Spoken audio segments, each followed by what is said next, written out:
ಗೋಕಾಕ ಮತಕ್ಷೇತ್ರ ತುಂಬ high voltage ಮತಕ್ಷೇತ್ರ. ಭಾಳ ಚಂದ ನೋಡ್ತೀರಿ ನೀವು. ಗೋಕಾಕ ಅಂದ ತಕ್ಷಣ ಇಡೀ ಕರ್ನಾಟಕದವ್ರು ನೋಡ್ತೀರಿ. ಅಂಥ ಹೈ ವೋಲ್ಟೇಜ್ ಕ್ಷೇತ್ರದಲ್ಲಿ ಕಳೆದ ಒಂದು 20-25 ವರ್ಷಗಳಿಂದ ತಮ್ಮ ಸಾಮಾಜಿಕ ಚಟುವಟಿಕೆ ಮುಖಾಂತರ ವ್ಯವಸ್ಥೆ ಬದಲಾವಣೆಗೋಸ್ಕರ ಹೋರಾಟ ಮಾಡುತ್ತಿರುವ ಏಕೈಕ ಅಭ್ಯರ್ಥಿ ಅಂದರೆ ಅಶೋಕ್ ಪೂಜಾರಿ. ಅಶೋಕ್ ಪೂಜಾರಿ ಅಂದ ತಕ್ಷಣ ನಿಮಗೆ ಮನೆ ಮಗ ಅಂತೀರಿ, ಮನೆ ಮಾತಾಗಿರುವ ವ್ಯಕ್ತಿ ಅಂತೀರಿ.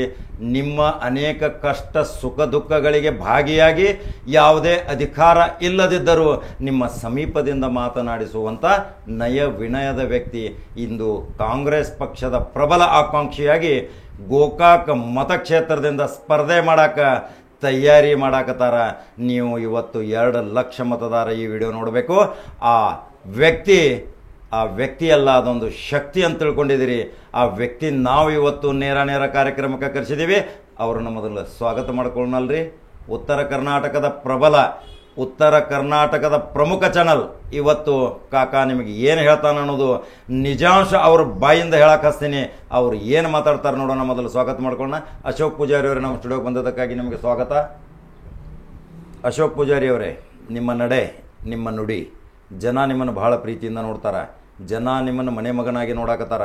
ಗೋಕಾಕ್ ಕ್ಷೇತ್ರದಾಗ ಎಷ್ಟೋ ವರ್ಷಗಳಿಂದ ನಿಮ್ಮ ಅವಿರತ ಹೋರಾಟ ಈಗ ಸಫಲಾಗುವಂಥ ಕಾಲ ಪಕ್ವವಾಗಿತ್ತತೆ ಅಂಥೇಳಿ ಜನ ಮಾತಾಡಕತ್ತಾರ. ಅನೇಕ ಸರ್ವ ಜಾತಿ ಜನಾಂಗದವ್ರ ಜೊತೆ ನಿಮ್ಮ ಅನೋನ್ಯ ಸಂಬಂಧ, ನೇರವಾಗಿ ನಿಮಗೆ ಬೆನ್ನ ಹತ್ಯಾರ. ಯಾವ ರೀತಿ ರಣತಂತ್ರ ಹೆಣಿತೀರಿ ಈ ಗೋಕಾಕ್ ವ್ಯವಸ್ಥೆ ಬದಲಾವಣೆಗೋಸ್ಕರ? ನೇರವಾಗಿ ಜನರಿಗೆ ಹೇಳ್ರಿ ಅಶೋಕ್ ಪೂಜಾರಿ ಅವರೇ. ಎಲ್ಲ ಆತ್ಮೀಯ ಬಂಧುಗಳೇ, ತಾಯಂದ್ರೆ, ಇವತ್ತಿನ ದಿವಸ ನಾನು ನಿಮ್ಮ ಮನೆ ಮಗ. ಬಹುಶಃ ನನ್ನನ್ನು ಭಾಳ ಹತ್ತಿರದಿಂದ ನೀವೆಲ್ಲ ತಿಳ್ಕೊಂಡಿದ್ದೀರಿ. ನಾನು ಯಾವ ರೀತಿ ಅದನ್ನು, ಹೇಗೆ ಅದನ್ನು, ನನ್ನ ನಡೆ ನುಡಿ ಹೇಗಿದೆ, ನನ್ನ ಜೀವನ ಶೈಲಿ ಹೇಗಿದೆ ಅದೆಲ್ಲ ನೀವು ತಿಳ್ಕೊಂಡಿದ್ದೀರಿ. ಮತ್ತು ನನ್ನ ಮನೆ ಮಗಾಗಿ ನಾನು ಭಾಳ ಹೆಚ್ಚು ಪರಿಚಯ ಮಾಡಿಸ್ಕೊಳ್ಳೋ ಅವಶ್ಯಕತೆ ಇಲ್ಲ ಅನ್ನೋಂಥ ಭಾವನೆ ನಂದು. ಅದ್ರ ಜೊತೆಗೇ ನನ್ನ ಕುಟುಂಬ ಇಡೀ ರಾಜಕೀಯ ಜೀವನದೊಳಗೆ ನಿರಂತರವಾಗಿ ಕಾಲು ಕಳೆದೈತಿ.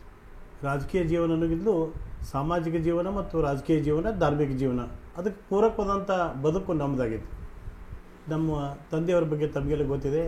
ಶ್ರೀ ನಿಂಗಯ್ಯ ಸ್ವಾಮಿ ಪೂಜಾರಿ ಅವರು ಬಹುಶಃ ಅತ್ಯಂತ ಕಷ್ಟಕರ ಜೀವನ, ಕನಿಷ್ಠ ಮಟ್ಟದ ಜೀವನದಿಂದ ಜೀವನ ಸವಿಸಿದವರು. ಅದ್ರ ಜೊತೆಗೇ ನಿರಂತರವಾಗಿ ಜನಸಮುದಾಯದ ಜೊತೆಗೆ ಬೆರೆತ ಇವತ್ತು ದೀನ ದಲಿತರು, ತುಳಿತಕ್ಕೊಳಪಟ್ಟವರು, ಬಡವರು, ಸಾಮಾಜಿಕ ಜನರ ಜೊತೆಗೇ ಒಂದಾಗಿ ಬೆಳೆದವರು. ಅನಕ್ಷರಸ್ಥರಾಗಿದ್ದರೂ ಸಹಿತ ಅವರಲ್ಲಿ ಒಂದು ಛಲ ಇತ್ತು. ಸಾಮಾಜಿಕ ಹೋರಾಟ, ಸಾಮಾಜಿಕ ಬದುಕು, ಜನಪರ ನಿಲುವು, ಅದಕ್ಕೆ ಪೂರಕವಾದಂಥ ಬದುಕಾದಾಗಿತ್ತು. ಅದೆಲ್ಲಕ್ಕಿಂತಲೂ ಭ್ರಷ್ಟಾಚಾರ ಅಥವಾ ಈ ದುಡ್ಡಿನ ಅವ್ಯವಹಾರದಿಂದ ದೂರಿದ್ದಂಥವರು, ಒಂದು ರೀತಿ ದುಡ್ಡನ್ನು ತಿರಸ್ಕಾರ ಮಾಡಿದಂಥ ವ್ಯಕ್ತಿಯವರು. ಬಹುಶಃ ಅವರ ಜೀವನ ಶೈಲಿ, ಅವರ ನಡೆ ನುಡಿ, ಅವರು ಯಾವ ರೀತಿ ಬದುಕಿದ್ದಲ್ಲ, ಬಹುಶಃ ನನಗೊಂದು ಸುಯೋಗ ಸಿಕ್ತು. ನಾನು ಇನ್ನೂ ಕನ್ನಡ ಶಾಲೆಗಿದ್ದಾಗನ ಅವ್ರ ಜೊತೆಗೆ ತಿರುಗಾಡುವಂಥ ಒಂದು ಅವಕಾಶ ನನಗೆ ದೊರೆತು. ಕಾರಣ ನಮ್ಮ ತಂದೆಯವರು ನನ್ನ ಪ್ರೀತಿ ಮಾಡ್ತಿದ್ರು. ನಾನು ಎಲ್ಲೇ ಇದ್ದು ಸಹಿತ ನಾನು ಹಿಂಬಲ್ಲಿ ಕರ್ಕೊಂಡು ಹೋಗಿರು. ಅವ್ರು ಪ್ರತಿಯೊಂದು ಚಟುವಟಿಕೆ, ಇವತ್ತು ಸಾಮಾಜಿಕ ಇರ್ಬೋದು, ರಾಜಕೀಯ ಇರ್ಬೋದು, ಹೋರಾಟ ಇರ್ಬೋದು, ಅದನ್ನೆಲ್ಲ ನಾನು ಸಹಿತ ನನ್ನ ಜೀವನದೊಳಗೆ ನನ್ನ ವಿದ್ಯಾರ್ಥಿ ದಶೆಯಿಂದ ರೂಢಿಸ್ಕೊಂಡಿದ್ದೆ. ಇನ್ನು ಬಹುಶಃ ಒಂದು ಮಾತು ಹೇಳ್ತಿದ್ರು, ನನ್ನ ಮನಸ್ಸಿನೊಳಗೆ ಗಾಢವಾದ ಪರಿಣಾಮ ಬೀರಿದ್ದು ಒಂದು ಮಾತು ಅವ್ರು ಏನು ಹೇಳ್ತಿದ್ರು, 2 ಹೇಳ್ತಿದ್ರು. ನಾನು ಈ ನನ್ನ ರಾಜಕೀಯ ಮತ್ತು ಸಾಮಾಜಿಕ ಹೋರಾಟದಾಗ ಭಾಳಷ್ಟು ಕಷ್ಟ ಅನುಭವಿಸಿದ್ದೀನಿ, ಆರ್ಥಿಕವಾಗಿ ಸಂಕಷ್ಟದೊಳಗೆ ಇದ್ದೀನಿ. ಅದನ್ನು ಬಹುಶಃ ನನ್ನಷ್ಟು ಆರ್ಥಿಕ ಸಂಕಟ ಯಾರೂ ಅನುಭವಿಸಿಲ್ಲ. ಆದರೆ ಅವ್ರ ಮಾತು ದೇಶವ್ರು ಎದ್ದಿದ್ರು. ಅವರು ಸಾಲ ಸರ್ಕಾರದ ದೇಹ ಪರಮಾತ್ಮಂದತೆ ಅಂದರೆ ನಾವು ಏನೇ ಸರ್ಕಾರ ಮಾಡಿ ಸಹಿತ ಅದು ಸರ್ಕಾರದ ಕ್ಷೇತ್ರ ಅಂದರೆ ಅದು ಸಾರ್ವಜನಿಕರಿಗೆ ಬಿಟ್ಟಂಥ ವಿಷಯ ಆಗಿಬಿಡ್ತಿತ್ತು. ಈ ಶರೀರ ನಾವು ಹೋದ ನಂತರ ಪರಮಾತ್ಮನ ಸನಿಗೆ ಹೋಗಿಬಿಡ್ತೈತೆ ಅಂತ ಹೇಳ್ತಿದ್ರು. ಅದ್ರ ಜೊತೆಗೆ ಇನ್ನೊಂದು ಭಾಳ ಮಾತು ಹೇಳಿರೋರು, ಅದು ನನ್ನ ಮನಸ್ಸಿನಾಗ ಭಾಳ ಉಳಿದಿತ್ತು. ಇದೇಗಿನ ಮಾತು ಯಾಕೆ ಹೇಳಿದ್ರೆ, ನಾನು ಸಾಲ ಮಾಡಿ ಎಲೆಕ್ಷನ್ ಮಾಡಿದನು, ಸಾಲ ಮಾಡಿ ನಾನು ಸಾಮಾಜಿಕ ಹೋರಾಟ ಮಾಡಿದನು. ಆದರೆ ನನಗೆ ಅಧಿಕಾರಿಗೆ ಒಂದು ಏನೈತಾರೆ, ಬಿಡಪ್ಪ ಅಪ್ಪ ಹೇಳಿದ ಜನಪತಿ, ನಾವು ಅಕಸ್ಮಾತ್ ಸಾಲ ಮಾಡಿ ನಾವು ದೇವರನ್ನು ಕರ್ಕೊಂಡಾದರೂ ಸಹಿತ ನನ್ನ ಆತ್ಮೀಯರೆಲ್ಲ ಅದಾರು, ಅದರ ಜವಾಬ್ದಾರಿ ತೊಗೋತಾರೆ ಅನ್ನೋಂಥ ಭಾವನೆ ಇತ್ತು. ಇನ್ನೊಂದು ಮಾತು ಭಾಳ ನನಗೆ ಗಾಢವಾಗಿ ಪರಿಣಾಮ ಬೀರಿದ್ದಂದ್ರೆ, ನೋಡಪ್ಪ ನೀನು ಜೀವನದೊಳಗೆ ಸಾಮಾಜಿಕ ಮತ್ತು ರಾಜಕೀಯ ಚಟುವಟಿಕೆಗಳು ಬಂದಿದ್ದೀವಿ, ಒಂದು ಮಾತು ನೆನಪಿಟ್ಟುಕೋ, ನೀ 1 ಕೋಟಿ ರೂಪಾಯಿ ಉಪಕಾರ ಮಾಡೋ, 100 ಕೋಟಿ ರೂಪಾಯಿ ಉಪಕಾರ ಮಾಡೋಬ್ರಿಗೆ. ಆದರೆ ಅವ್ರ ಕಡೆಯಿಂದ ನೀವು 1 ಕಪ್ ಚಹಾ ಕುಡಿದೆ ಅಂದ್ರೆ ಆ 100 ಕೋಟಿ ಉಪಕಾರ ಮಾಡಿದೆಲ್ಲ ಅವತ್ತು ಜೀರೋ ಆಗಿಬಿಡ್ತದೆ ಅಂತ ಹೇಳ್ತಿರೋರು. ಅದು ನನ್ನ ಮನುಷ್ಯವಾಗಿ ಇವತ್ತಿಗೂ ಗಾಢವಾಗಿ ಪರಿಣಾಮ ಬೀರೈತಿ. ನಾ ಎಷ್ಟು ಸಾಧ್ಯ ಐತೆ ಅಷ್ಟು ಹೆಚ್ಚಿನ ಪ್ರಮಾಣದೊಳಗೆ ಆ ನಾಣ್ಣುಡಿಗೆ ತಕ್ಕಂಗನ ನನ್ನ ಬದುಕಿನ ಶೈಲಿಯನ್ನು ರೂಪಿಸ್ಕೊಳ್ಳೋಕೆ ಪ್ರಯತ್ನ ಮಾಡಿದ್ದೀನಿ. ನೋಡ್ರಿ ವೀಕ್ಷಕರ, ನಾನು ಉದ್ಯೋಗ ಮಾಡೋ ಸಲುವಾಗಿ ರಾಜಕೀಯಕ್ಕೆ ಬಂದಿಲ್ಲ, ಜನಸೇವೆ ಮಾಡಲಿಕ್ಕೆ ಬಂದಿನ ಅಂತ ಹೇಳ್ತಾರೆ ಅಶೋಕ್ ಪೂಜಾರಿ ಅವರು. ಯಾಕಂದ್ರೆ ಗೋಕಾಕದ ಪರಿಸ್ಥಿತಿ ಗೊತ್ತೈತಲ್ಲ ನಿಮ್ಗೆ. ಗೋಕಾಕ ತಾಲೂಕಿನ ಪ್ರತಿ ಮನೆ ಜನ ಇವತ್ತಿದು ನೀವು ವಿಡಿಯೋ ನೋಡಬೇಕು. ಯಾಕಂದ್ರೆ ಪರಿವರ್ತನೆ ಆಗೋದು ಒಂದು ಕೆಲವರು ಜನರಿಗೆ ಬೇಕಾಗೈತಿ, ಆಗೋದು ಕೂತಾರೆ ಎಷ್ಟೋ ವರ್ಷದಿಂದ. ಒಂದು ಬದಲಾವಣೆ ಆಗಬೇಕು, ಇಲ್ಲಿ ವ್ಯವಸ್ಥೆ ಬದಲಾವಣೆ ಆಗಬೇಕು, ಸರಳವಾಗಿ ಶಾಸಕ ಸಿಗಬೇಕು, ತಿಂಗಳಿಗೆ ಒಂದು 4 ದಿವಸ ಆದರೂ ಜನತಾ ದರ್ಶನ ಕಾರ್ಯಕ್ರಮ ಟೈಪ್ ಮಾಡಿ ಬರಬೇಕು, ಕೇವಲ ಬರೀ ಪಿ ಎಗಳು ಅವ್ರ ಇವ್ರ ಹತ್ರನ ನಮ್ಮ ಕೆಲಸ ಆಗಬೇಕು ಅನ್ನೋ ಭಾವನೆಗಳು ಹೋಗಬೇಕು, ನೇರ ನಮ್ಮ ಶಾಸಕ ನಮಗೆ ಸಿಗಬೇಕು ಅನ್ನೋದು ಬಹಳ ದಿನದಿಂದ ನಿಮ್ಮ ಆಸೆ. ಈಗ ನೆರವೇರಿಸುವ ಸಲುವಾಗಿ ಇನ್ನು ಎಷ್ಟೋ ವರ್ಷಗಳದ ಹೋರಾಟದ ಪ್ರತಿಫಲ ಇವತ್ತು ಅಶೋಕ್ ಪೂಜಾರಿ ಈ ರಣರಂಗಕ್ಕೆ ಒಂದು ರಣಕಹಳೆ ಓದಾಕತ್ತಾರ. ಯಾಕಂದ್ರೆ ಅವ್ರಿಗೆ ಅವಕಾಶ ಭಾಳ ಒಳ್ಳೆ ಸಿಕ್ಕೈತ್ರಿ ಈ ಸಾರಿ. ಪ್ರತಿ ಮನೆ ಟಚ್ ಆಗ್ಯಾರಿಗೆ ಇವರು ಈ ಸಾರಿ. ಯಾವುದೇ ಒಂದು ಮನೆ ಬಿಟ್ಟಿಲ್ಲ, ಒಂದು ಮತದಾರನ ಸಹಿತ ಬಿಟ್ಟಿಲ್ಲ. ಅವ್ರಿಗೆ ಹೋಗಿ ಮುಖತ ಭೇಟಿಯಾಗ್ಯಾರ. ಮತ್ತು ಸುಖ ಮತ್ತು ದುಃಖದ ಕಾರ್ಯಕ್ರಮದಲ್ಲಿ ಎಲ್ಲ ನೀವು ಫೇಸ್ಬುಕ್ ತೆಗೆದು ನೋಡ್ರಿ, ಅಶೋಕ್ ಪೂಜಾರಿ ಯಾವುದೇ ಜಾತಿ ಧರ್ಮದ ಮದುವೆ ಇರಲಿ, ಅಲ್ಲಿ ಯಾವುದೇ ಜಾತಿ ವಿಜಾತಿ ಅನ್ನೋದೇ ಅಲ್ಲಿ ಹಾಜರ್. ಅವ್ರದ್ದೊಂದು ಶಾಲಾ ಗಂಡ ಹೆಂಡತಿಗೆ ಬೀಳ್ತೈತಿ, ಆಶೀರ್ವಾದ ರೂಪದಾಗ ಬರ್ತೈತಿ. ಹಂಗಾರೆ ಗೋಕಾಕ ತಾಲೂಕಿನ ಪರಿಸ್ಥಿತಿಗೆ ಈ ನಿವಾರಣೆಗೋಸ್ಕರ ಯಾವ ರಣತಂತ್ರಗಳನ್ನ ಹೆಣದಾರ ಅಶೋಕ್ ಪೂಜಾರಿ, ಮತ್ತು ಯಾವ ರಣತಂತ್ರ ಹೆಣೆದು ಯಾವ ಅಜೆಂಡಾ ತಗೊಂಡು ಬರ್ತಾರ, ಏನು ಬದಲಾವಣೆ ಬಯಸ್ತಾರ, ಜನ ಏನು ಬಯಸ್ತಾರ, ಅದನ್ನು ಆ ಆಸೆಯನ್ನು ನೆರವೇರಿಸಲಿಕ್ಕೆ ಅಶೋಕ್ ಪೂಜಾರಿ ನೇರವಾಗಿ ಮತದಾರರ ಜೊತೆ ಸಂವಾದ ಮಾಡ್ತಾರ. ಕೇಳ್ರಿ. ಬಹುಶಃ ನನ್ನ ಸಾಮಾಜಿಕ ಮತ್ತು ರಾಜಕೀಯ ಹೋರಾಟದ ಮೂಲ ಉದ್ದೇಶ, ಬಹುಶಃ ನಾನು ಯಾವಾಗ ಪ್ರಬುದ್ಧತೆಗೆ ಬಂದೆ, ರಾಜಕೀಯವಾಗಿ ಒಂದು ಹಂತಕ್ಕೆ ಪ್ರಬುದ್ಧತೆ ಬಂದಾಗ ಬಹುಶಃ ಗೋಕಾಕದ ಪರಿಸ್ಥಿತಿ ಜನತೆಯ ಕೈ ಮೀರಿ ಹೋಗಿಬಿಟ್ಟಿತ್ತು. ಸುಮಾರು ಕಳೆದ 25-30 ವರ್ಷದಿಂದ ಒಂದು ಕುಟುಂಬದ ಸರ್ವಾಧಿಕಾರಿ ಮನೋಭಾವನೆ ಆಡಳಿತ ವ್ಯವಸ್ಥೆಗೆ ಗೋಕಾಕ್ ತನ್ನ ಜಾರಿ ಹೋಗಿಬಿಟ್ಟಿತ್ತು. ಬಹುಶಃ ಇವತ್ತು ನಾನು ಬಾಯ್ಬಿಟ್ಟು ಅನೇಕ ವಿಷಯಗಳನ್ನ ಹೇಳಿದರೆ ನಾನು ರಾಜಕೀಯವಾಗಿ ಪ್ರತಿಸ್ಪರ್ಧಿ ಇದ್ದೀನಿ, ಆ ಭಾವನಾದಿಂದ ಹೇಳ್ತಾ ಇದ್ದೀನಿ ಅನ್ನುವಂಥ ಭಾವನಾ ಸರಳವಾಗಿ ಜನರೊಳಗೆ ಬರ್ಬೋದು. ಆದರೆ ವಾಸ್ತವವಾಗಿ ನಿಮ್ಮ ಆತ್ಮವಿಮರ್ಶನೆ ನೀವು ಮಾಡ್ಕೊಂಡ್ಬಿಡ್ರಿ. ಮತ್ತು ಅಶೋಕ್ ಪೂಜಾರಿ ಅವರು ನೀವು ಅನೇಕ ಸಾರಿ ಹೇಳಿದಿರಿ, ನೀವು ಜಾರಕಿಹೊಳಿ ಕುಟುಂಬದ ವಿರೋಧಿ ಅಲ್ಲ, ವ್ಯವಸ್ಥೆಯ ವಿರೋಧ ಮಾತ್ರ. ಆ ಕುಟುಂಬಕ್ಕೆ ನಾನು ಯಾವಾಗಲೂ ಶತ್ರುನೂ ಅಲ್ಲ, ಅವರು ವಿರೋಧ ಮಾಡುವಂಥದ್ದು ಮಾಡೋದಿಲ್ಲ. ಆದರೆ ವ್ಯವಸ್ಥೆ ಮಾತ್ರ ಬದಲಾವಣೆಗೋಸ್ಕರ ಮಾತ್ರ ನನ್ನ ಹಠ ಆಯ್ತು ಅಂತ ಹೇಳಿದಿರಿ ನೀವು. ಖಂಡಿತವಾಗಿ ನನಗನಕ್ಕೂ ಬಹುಶಃ ನನಗೆ ಯಾರೂ ವೈರಿಗಳೇ ಇಲ್ಲ. ಇವತ್ತು ನನ್ನ ಮನಸ್ಥಿತಿ ಹೇಗೈತೆ ಅಂದರೆ, ಇವತ್ತೊಬ್ಬ ಯಾರೋ ವ್ಯಕ್ತಿ ಬಂದು ಇನ್ನೊಂದು ತಾಸಿಗೆ ನನಗೆ ಏನೋ ಜೀವಘಾತ ಮಾಡ್ತಾರಂದ್ರೂ ಸಹಿತ ಅವನನ್ನು ಪ್ರೀತಿ ವಿಶ್ವಾಸದಿಂದ ಕಾಣ್ತಾನೆ ಹೊರತಾಗಿ ಅವನ ದ್ವೇಷ ಭಾವನೆಯಿಂದ ಅಥವಾ ಹೆದರಿಕೆಯ ಮನೋಭಾವನೆಯಿಂದ ಎಂದೂ ಕಾಣಂಗಿಲ್ಲ. ಅದು ನನ್ನ ಮನಸ್ಥಿತಿ. ಇನ್ನು ಅದ್ರ ಜೊತೆಗೆ ನಾವು ಇವತ್ತು ರಾಜಕೀಯ ವ್ಯವಸ್ಥೆ ಒಳಗಿದ್ದಾಗ ಭಾರತ ದೇಶ ಅನೇಕ ಜಾತಿ, ಅನೇಕ ಧರ್ಮ, ಅನೇಕ ಸಮುದಾಯಗಳು ಏಕೀಕೃತ ಕುಟುಂಬ ಇದ್ದಂಗಿದೆ. ಪ್ರತಿಯೊಬ್ಬರು ಸಹಿತ ಜಾತಿ ಧರ್ಮದ ಮೇಲೆ ನಾವು ಮತ್ತೊಬ್ಬರನ್ನು ಅಳಿಯೋಂಗಿಲ್ಲ, ನಾವು ಪ್ರೀತಿ ವಿಶ್ವಾಸದಿಂದ ಅಳಿಬೇಕಾಗಿದೆ. ಅಂಥ ಸಂದರ್ಭದೊಳಗೆ ನಾವು ಯಾವುದೇ ಕುಟುಂಬವನ್ನು ದ್ವೇಷಿಸುವ ಪ್ರಶ್ನೆಯೇ ಇಲ್ಲ. ಯಾವುದೋ ಕುಟುಂಬ ನಮ್ಗೆ ವಿರೋಧ ಅಲ್ಲ ಅಥವಾ ಇದು ಅಲ್ಲ, ನಾವು ಪ್ರತಿಯೊಬ್ಬರ ಜೊತೆಗೆ ಪ್ರೀತಿ ವಿಶ್ವಾಸ ಇರಬೇಕು. ಆದರೆ ಯಾವುದಾದ್ರೂ ಒಂದು ವ್ಯಕ್ತಿ, ಒಂದು ಕುಟುಂಬ, ಒಂದು ವ್ಯವಸ್ಥೆ ಸರ್ವಾಧಿಕಾರಿ ಮನೋಭಾವನೆಯಿಂದ ಅಥವಾ ಜನಸಾಮಾನ್ಯರ ಬದುಕಿಗೆ ಪೂರಕವಾದಂಥ ಒಂದು ಏನು ವ್ಯವಸ್ಥೆ ಸ್ಥಾಪನೆ ಮಾಡಬೇಕಾಗೈತಿ, ಅದನ್ನು ಬಿಟ್ಟು ಬಹು ದೂರ ಸಾಗಿತ್ತಂದ್ರೆ ಅನಿವಾರ್ಯವಾಗಿ ನಾವು ಅದ್ರ ವಿರುದ್ಧ ಹೋರಾಟ ಮಾಡಬೇಕಾಗೈತಿ, ಅದನ್ನು ಬದಲಾವಣೆಗೆ ಸಂಕಲ್ಪ ಮಾಡಬೇಕಾಗೈತಿ. ಇವತ್ತು ನಮ್ಮ ಗೋಕಾಕ್ ತಾಲೂಕು ಸಹಿತ ಅಂಥದ್ದು ಪರಿಸ್ಥಿತಿ ಐತಂತೆ ನನ್ನ ಅನಿಸಿಕೆ. ಇವತ್ತು ನಾನು ಕಳೆದ 4 ಚುನಾವಣೆ ಎದುರಿಸಿದ್ದೀನಿ. ಅದಕ್ಕಿಂತಲೂ ಮುಂಚಿತವಾಗಿ ನಾನು ಇವತ್ತು ಜನತಾ ಪಾರ್ಟಿ ಇರ್ಬೋದು, ಜನತಾ ಪಕ್ಷ ಇರ್ಬೋದು, ಆ ಪಕ್ಷದಿಂದ ಸಹಿತ ನನ್ನ ಕಾಲೇಜ್ ದಶೆಯೊಳಗೆ ನಾನು ಚುನಾವಣೆಗೆ ಭಾಗವಹಿಸಿದ್ದೀನಿ. ಆ ಎಲ್ಲ ಸಂದರ್ಭದಲ್ಲಿಯೂ ಸಹಿತ ಬೇರೆ ಬೇರೆ ವಿಧಾನಸಭಾ ಕ್ಷೇತ್ರದೊಳಗೆ ಬೇರೆ ಬೇರೆ ವಿಚಾರಗಳಿರ್ಬೋದು ಪ್ರಚಲಿತವಾಗಿ. ಆದರೆ ಗೋಕಾಕ್ ಕ್ಷೇತ್ರದೊಳಗೆ ಮಾತ್ರ ಒಂದು ಕುಟುಂಬದಿಂದ ನಿರ್ಮಾಣವಾಗಿರುವಂಥ ಈ ಸರ್ವಾಧಿಕಾರಿ ಮನೋಭಾವನೆ ಆಡಳಿತ ವ್ಯವಸ್ಥೆ, ಹಣ ಮತ್ತು ತೊಳಬಲದಿಂದ ಈ ಆಡಳಿತ ವ್ಯವಸ್ಥೆನ ಸಂಪೂರ್ಣವಾಗಿ ತನ್ನ ಕಪಿಮುಷ್ಟಿಯಾಗಿ ಇಟ್ಟುಕೊಳ್ಬೇಕನ್ನುವಂಥ ಮನಸ್ಥಿತಿ ಒಂದು ವ್ಯವಸ್ಥೆ ಏನು ನಿರ್ಮಾಣ ಆಗಿತ್ತು, ಅದು ಬದಲಾಗಿರುವಂಥ ಒಂದು ಸಂಕಲ್ಪ ನಂದು, ಒಂದು ಹೋರಾಟ ನಂದು. ಅದನ್ನು ಬಿಟ್ಟು ವೈಯಕ್ತಿಕ ದ್ವೇಷ ಅಥವಾ ವೈಯಕ್ತಿಕವಾಗಿ ವಿರೋಧ ಮಾಡುವಂಥ ಮನಸ್ಥಿತಿ ನಂದು ಇಲ್ಲ ಇವತ್ತು ಇಲ್ಲ, ಮತ್ತು ಅದು ಯೋಗ್ಯ ಅಲ್ಲ. ಆ ದೃಷ್ಟಿಕೋನ ನಾವು ಇವತ್ತಿಗೂ ನನಗೆ ಬೇಕಾದಂಥ ಎದುರಾಳಿ ಇರಲಿ ಅಥವಾ ಪ್ರತಿಸ್ಪರ್ಧೆ ಇರಲಿ ಅಥವಾ ನನ್ನ ಕೆಟ್ಟ ಬಯಸಲಿರಲಿ, ಅವ್ರಿಗೆ ನಾವು ಅತ್ಯಂತ ಗೌರವ ಭಾವನೆಯಿಂದ ಮಾತಾಡೋಕ್ಕೆ ಪ್ರಯತ್ನ ಮಾಡ್ತಾನೆ ಹೊರತಾಗಿ ಯಾರನ್ನೂ ಸಹಿತ ಏಕವಚನದಿಂದ ಅಥವಾ ಅಶ್ಲೀಲವಾಗಿ ಮಾತಾಡುವಂಥ ಮನಸ್ಥಿತಿ ನಂದಲ್ಲ. ಒಟ್ಟಾರೆ ನನ್ನ ಅಭಿಪ್ರಾಯನೂ ನಾವು ಪವಿತ್ರವಾದಂಥ ಮಾನವ ಜನತೆ ಹುಟ್ಟಿ ಬಂದವು. ಭಗವಂತ ನಮ್ಮನ್ನು ಹುಟ್ಟಿಸುವಾಗ ಸಕಲ ಜೀವರಾಶಿಗಳನ್ನು ಹುಟ್ಟಿಸಿದಾನೆ.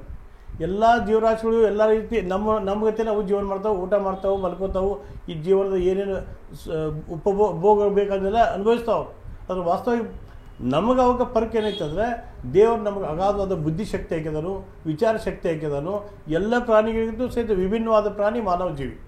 ಅಂಥದ್ರೊಳಗೆ ಬಹುಶಃ ಅವ್ರಿಗತೇನೆ ನಾವು ಜೀವನ ಮಾಡಿದ್ರೆ ಆ ಜೀವನಕ್ಕೆ ಅರ್ಥ ಇಲ್ಲ. ಆದರೆ ಸ್ವಾಭಿಮಾನ, ಗೌರವ, ಒಂದು ಮುಕ್ತವಾದಂಥ ವಾತಾವರಣ, ಅಂಥ ಸ್ಥಿತಿ ನಾವು ಬಯಸ್ತೀವಿ. ಯಾವತ್ತು ಈ ನಮ್ಮ ಹಕ್ಕುಗಳನ್ನು ಕಸ್ಕೋತಾರಲ್ಲ ಅಥವಾ ಇದಕ್ಕೊಂದು ಚ್ಯುತಿ ಬರ್ತೈತಿ, ಅವಾಗ ಅನಿವಾರ್ಯವಾಗಿ ನಾವು ಅದ್ರ ವಿರುದ್ಧ ಹೋರಾಟ ಮಾಡಬೇಕಾಗೈತಿ. ಇವತ್ತು ಗೋಕಾಕದವ್ರಿಗೂ ಸಹಿತ ಅಂಥ ಸರ್ವಾಧಿಕಾರಿ ಮನೋಭಾವನೆ ವ್ಯವಸ್ಥೆ ಐತಿ. ಅದು ಸರ್ವಾಧಿಕಾರಿ ಮನೋಭಾವನೆ ಇವತ್ತು ಭ್ರಷ್ಟಾಚಾರದ ಒಂದು ಭಂಡಾರ ಆಗಿಬಿಟ್ಟೈತಿ. ಸರ್ವಾಧಿಕಾರಿ ವ್ಯವಸ್ಥೆ ಭ್ರಷ್ಟಾಚಾರದ ಭಂಡಾರ ನಿರ್ಮಾಣ ಮಾಡಿಬಿಟ್ಟೈತಿ. ಬಹುಶಃ ಅಷ್ಟು ಸರಳ ಹೋಗಂಗಿಲ್ಲ. ಅದು ತನ್ನದೇ ಆದಂಥ ಕಪಿಮುಷ್ಟಿ ಪ್ರಬಲ ಒಂದು ಭಾವ ಹೊಂದಿರ್ತೈತಿ. ಅದನ್ನು ಓಡಿಸ್ಬೇಕಂತಂದ್ರೆ ನಮ್ಮ ಹೋರಾಟ ಅನಿವಾರ್ಯ. ಸರ್ ಒಂದು ಅಭಿವೃದ್ಧಿ ವಿಷಯಕ್ಕೆ ಬರೋಣ. ಗೋಕಾಕು ಕಳೆದ 30-35 ವರ್ಷದಿಂದ ಕಪಿಮುಷ್ಟಿಯಲ್ಲಿ ಸರ್ಕಾರನೂ ಅವ್ರದ್ದೇ ಇತ್ತು, ಆಮೇಲೆ ಅಧಿಕಾರನೂ ಅವ್ರದ್ದಿತ್ತು. ಯಾವ ರೀತಿ ವೇಗವಾಗಿ ಬೆಳೆಯುತ್ತಿರುವ ಇದು ಗೋಕಾಕ ನಗರ, ಕರ್ನಾಟಕದಲ್ಲಿ ಬಹಳ ವೇಗವಾಗಿ ಬೆಳೆಯುತ್ತಿರುವ ಗೋಕಾಕ ನಗರ. ಗೋಕಾಕ ನಗರದ ಅನೇಕ ವಿದ್ಯಾರ್ಥಿಗಳು ಇನ್ನೂ ಹೈ ಲೆವೆಲ್ ಏನಾದರೂ ಟೆಕ್ನಾಲಜಿ ಆಗಲಿ, BE ಇಂಜಿನಿಯರಿಂಗ್ ಆಗಲಿ, MBBS ಆಗಲಿ ಏನೋ ಕಲೀಲಿಕ್ಕೆ ಮತ್ತೊಂದು ಜಿಲ್ಲೆಯನ್ನು ಅವಲಂಬನೆ ಮಾಡ್ಕೋಬೇಕು. ಈ ಗೋಕಾಕ ಕ್ಷೇತ್ರದಲ್ಲಿ ಸರ್ಕಾರ ಇದ್ದಂಥ ಸರ್ಕಾರವನ್ನು ಕೆಡಿತರುವಂಥ ಶಕ್ತಿ ಇರುವಂಥವರು ಇವರು ಇಲ್ಲಿ ಮೂಲಭೂತ ಸೌಲಭ್ಯದ ಬಗ್ಗೆ ಯಾಕೆ ಗಮನ ಹರಿಸಲಿಲ್ಲ? ಇದು ಪ್ರತಿಯೊಂದು ವಿದ್ಯಾರ್ಥಿ ಯಕ್ಷ ಪ್ರಶ್ನೆ. ಇವತ್ತು ಅದನ್ನು ಮನಗಾಣಬೇಕು. ಒಂದು. ಎರಡನೇದು, ಇವತ್ತು ನೋಡಿರಿ, ಸಾವಿರಾರು ಕೋಟಿ ರೂಪಾಯಿ ನಾವು ಅನುದಾನ ತಂದೀವಿ.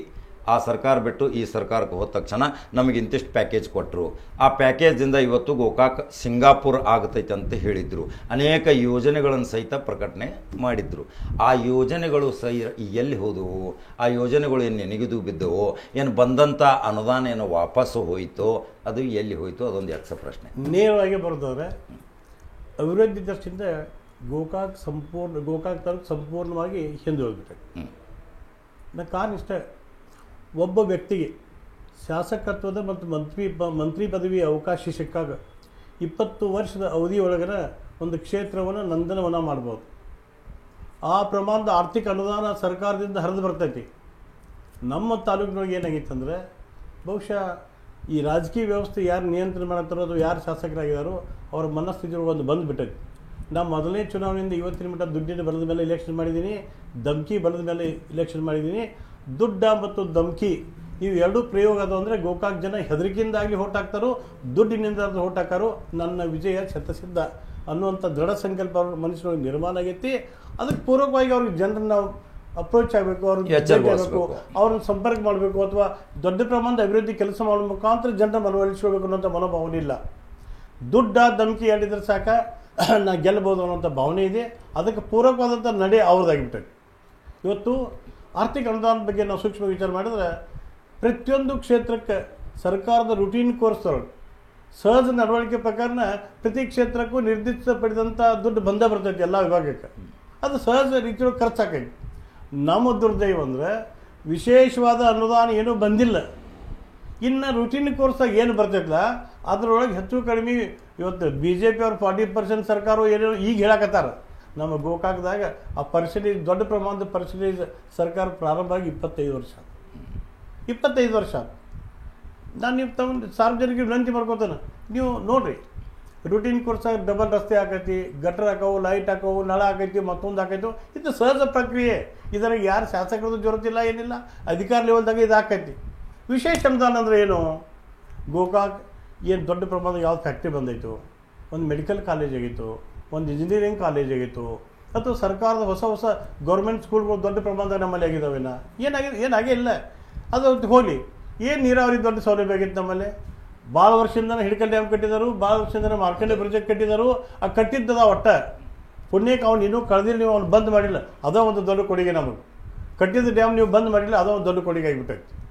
ನನ್ನ ವಿನಂತಿ ಇಷ್ಟೇ, ನಿಮ್ಮ ಶಾಸಕತ್ವದ ಸಮರ್ಥತೆ ಇತ್ತಂದ್ರೆ, ನಿಮ್ಮಲ್ಲಿ ಗೋಕಾಕ್ ತಾಲೂಕನ್ನು ನಂದನವನ ಮಾಡಬೇಕು ಅನ್ನೋಂಥ ಮನಸ್ಸಿದ್ರೆ, ಬಹುಶಃ ಸರ್ಕಾರದಿಂದ ಭಾಳ ವಿಶೇಷವಾದ ಯೋಜನೆಗಳನ್ನು ತರಬೇಕಾಗಿತ್ತು. ವಿಶೇಷವಾದ ಯೋಜನೆಗಳನ್ನು ತಂದು ಏನಾದರೂ ಅನುಷ್ಠಾನ ಮಾಡಿದರೆ ಅದಕ್ಕೊಂದು ಅರ್ಥ ಬರ್ತಿತ್ತು. ತಮಗೊಂದು ವಿನಂತಿ ಮಾಡ್ಕೊತ ನಾನು, ಇವತ್ತು ಗೋಕಾಕ್ ತಾಲೂಕಿನೊಳಗೆ ಮನೆ ಇಲ್ಲದಂಥ ಎಷ್ಟು ಜನ ಬಡವರಿದಾರು. ಇವತ್ತಿನ ದಿವಸ ಒಬ್ಬ ಸಾಮಾನ್ಯ ವ್ಯಕ್ತಿ ಕೂಲಿ ನಾಲಿ ಮಾಡಿ ಉಪಜೀವನ ಮಾಡಬೇಕಾದ್ರೆ ಬಹುಶಃ ಇಷ್ಟು ಅವನ ಪರಿಸ್ಥಿತಿ ಸಂಕಷ್ಟದಾಗೈತಲ್ಲ, ಇವತ್ತಿನ ಬೆಲೆಗೆ ನಾವು ಪೂರಕವಾಗಿ ನಾವು ಕಂಪೇರ್ ಮಾಡಿ ಅವ್ನು ಗಳಿಸಿದ್ದೇನೂ ಆಗಂಗಿಲ್ಲ. ಇನ್ನೂ ಗಳಿಸಿದ್ದೇನೂ ಆಗಂಗಿಲ್ಲ, ಸಾಲದ ಹೊರೆಯೊಳಗೆ ಇರ್ತಾನೆ. ಕನಿಷ್ಠ ಪಕ್ಷ ಒಂದೊಂದು ಮನೆ ಕೊಡೋ ಸ್ಥಿತಿಯೊಳಗೆ ನಾವಿಲ್ಲಂದ್ರೆ ಹೇಗೆ? ನಾ ಇವತ್ತೊಂದು ಮೆಲಕ್ಕೆ ಹಾಕ್ತೀನಿ, ಗೋಕಾಕ್ ಮುನ್ಸಿಪಾಲ್ಟಿ ನಮ್ಮ ಕಡೆ ಇದ್ದಾಗ ಜನತಾ ಮನೆ ಮಾಡಿ ಕೊಡಬೇಕಂತೆ ಎಷ್ಟೋ ಎಕರೆ ಜಮೀನು ಇವ್ರು ಅಕ್ವೈರ್ ಮಾಡ್ಕೊಂಡಿಟ್ಟಿದ್ರು.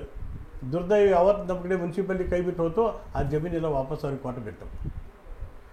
ಇವತ್ತು ಒಂದು ಬ್ಲೂ ಪ್ರಿಂಟ್ ಹೊರಡಿಸ್ಲಿ ಅವರು 25 ವರ್ಷ ಅವಧಿಯೊಳಗೆ ಹೊಸವಾಗಿ ಜಮೀನು ತೊಗೊಂಡ ಕೇಸಿಂದ ಯಾವುದಾದ್ರೂ ಬೆಂಚೇತಿ ಮಾಡಿ ಕೇಸಿಂದ ಪ್ಲಾಟ್ ಎಷ್ಟು ಹಂಚಿದಾರಂತೆ ಒಂದು ಬ್ಲೂ ಪ್ರಿಂಟ್ ಕೊಡಲಿ ಅವರು ಬಡಬಗ್ಗರಿಗೆ. ನಾ ಅವ್ರ ಜಗತ್ತ ನಿರೀಕ್ಷೆಗೆ ಪೂರಕವಾದಂಥ ಅವರ ನಡೆ ಆಗಿದ್ದರೆ ನಾ ಶರಣ ಹೋಗ್ತೀನಿ. ಆದರೆ ಇವತ್ತಿನ ಮಠ ಆ ಪ್ರಕ್ರಿಯೆ ಏನು ಆ ಕಡೆ ಲಕ್ಷ್ಯ ಹಾಕಿಲ್ಲ. ಹಿಂದೆ ಸುಮಾರು 25-30 ವರ್ಷದಿಂದ ಗೋಕಾಕ್ ಮುನ್ಸಿಪಾಲಿಟಿ ಅವ್ರು ಏನು ಸ್ವಲ್ಪ ಜಾಗ ತೊಗೊಂಡಿದ್ರು, ಅದ್ರಾಗ ತಲೆ ಪ್ಲಾಟ್ ಕೊಟ್ಟು ಗಪ್ ಕೂತಾರೆ ಹೊರತಾಗಿ ಹೊಸ ಯಾವುದೂ ಪ್ರಕ್ರಿಯೆ ಇಲ್ಲ. ಇವತ್ತು ಗೋಕಾಕ್ದವ್ರಿಗೆ ನಾನು ಹಿಂದಕ್ಕೊಂದು ಹೋರಾಟ ಮಾಡಿದ್ದೆ. ಗೋಕಾಕ್ ಮಿಲ್ ಅವ್ರಿಗೆ 150 ವರ್ಷದಿಂದ 350 ಎಕರೆ ಜಮೀನು ನೀವು ಲೀಸ್ ಕೊಟ್ಟಿದ್ರಿ ಫ್ಯಾಕ್ಟ್ರಿ ಮಾಡೋ ಸಲುವಾಗಿ. ಅಲ್ಲಿ ಫ್ಯಾಕ್ಟ್ರಿನಾಗಿಲ್ಲ, ಒಂದು ಕಂಬಾನ್ ಎತ್ತಿಲ್ಲ, ಒಂದು ಗಿಡಗಂಟಿ ಕರೆದಿಲ್ಲ. ನಾ ಈಗ ಒಂದು 2-3 ವರ್ಷದ ಉಪಚುನಾವಣೆಗಿಂತ ಮೊದಲು ಒಂದು ಹೋರಾಟ ಮಾಡೀನಿ. ಆ ಜಮೀನು ವಾಪಸ್ ತಗೋರಿ ಸರ್ಕಾರಕ್ಕೆ. ಯಾಕೆ ಅವ್ರು ಅದನ್ನು ಉಪಯೋಗ ಮಾಡಿಲ್ಲ. ಸರ್ಕಾರ ಜಮೀನ ನೀವೇನು ದುಡ್ಡು ಕಟ್ಟಿ ಖರೀದಿ ಮಾಡೋದು ಜೊರತಿಲ್ಲ. ಒಂದು ವೇಳೆ ನೀವು ಅಲ್ಲಿ ಏನಾದರೂ ಪ್ಲಾಟ್ ಮಾಡಿದ್ರೆ 10,000 ಪ್ಲಾಟ್ ಹಾಕಾವು. 10,000 ಪ್ಲಾಟ್ ನೀವು ಜಗತ್ತ ಸರ್ಕಾರದಿಂದ ಪುಕ್ಕಟ್ಟಿಯಾಗಿ ಹಂಚಿದ್ರೆ ಗೋಕಾಕ್ ತಾಲೂಕಿನೊಳಗೆ ಒಬ್ಬ ಮನುಷ್ಯ ನಮಗೆ ಮನೆ ಇಲ್ಲ, ನಾವು ಉಳಿತಿರ್ಕೇಳಿ. ಅದನ್ನು ಮಾಡೋಕ್ಕಾಗಲಿಲ್ಲ. ನಿಮ್ಗೆ ಯಾಕೆ ಮಾಡೋಕ್ಕಾಗಲಿಲ್ಲ? ನೀವು ಆ ಮಿಲ್ಲಿನವ್ರ ಹಿತಾಸಕ್ತಿಗಾದರೆ ಆದರೆ ಆ ಮಿಲ್ಲಿನವ್ರ ಹಿತಾಸಕ್ತಿ ವಿರುದ್ಧವಾಗಿ ಜನರ ಹಿತಾಸಕ್ತಿ ಕಾಯಕ್ಕೆ ನೀವು ಮನಸ್ಸು ಮಾಡಲಿಲ್ಲ. ನಾವು ದನದ ಮನೆ ಹೋರಾಟ ಮಾಡಿದ್ದೀವಿ.